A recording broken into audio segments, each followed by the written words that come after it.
यह रही हनुमान जी की एक प्रेरणादायक और भावनात्मक कहानी का शीर्षक हनुमान का आत्मबल। जब प्रभु को भी गर्व हुआ। यह कहानी त्रेता युग की है, जब भगवान जी ने न केवल अपनी शक्ति से बल्कि अपने समर्पण और आत्मबल से भगवान श्री राम का हृदय जीत लिया। भगवान की भूली हुई शक्ति। बाल हनुमान बहुत चंचल थे। उन्होंने सूर्य को फल समझकर निगल लिया था। देवताओं ने डरकर उन्हें श्राप दिया कि वो अपनी शक्ति भूल जाएंगे जब तक कोई उन्हें याद न दिलाए। हनुमान साधारण वानर बनकर बड़े हुए, लेकिन भीतर कहीं दिव्य शक्ति सोई हुई थी। राम भक्ति की शुरुआत।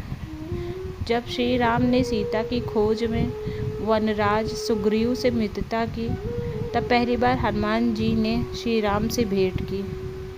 उनकी विनम्रता और श्रद्धा देखकर श्री राम ने कहा, हनुमान, तू केवल बलवान ही नहीं, तुझमें बुद्धि और भक्ति का महासागर है। उसी दिन से हनुमान जी ने खुद को श्री राम के चरणों में समर्पित कर दिया। जब आत्मबल जागा, समुद्र लांघना। सीता माता का पता लंका में चला। वानर सेना किनारे पर खड़ी थी, लेकिन लंका समुद्र पार थी। सब सोच में पड़ गए, कौन जाएगा।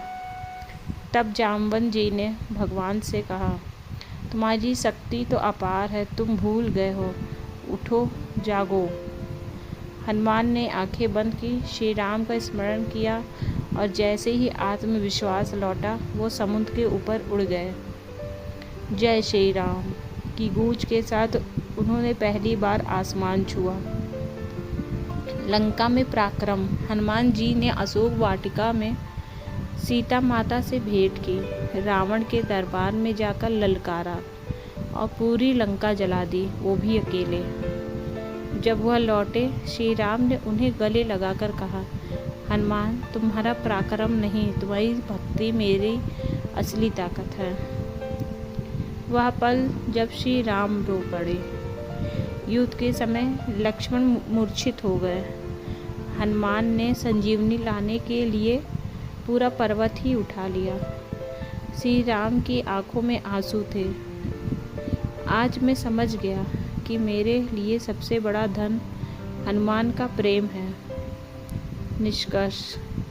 हनुमान जी की शक्ति का रहस्य सिर्फ उनके बल में नहीं, उनकी आत्मबल, भक्ति और निस्वार्थ सेवा में था।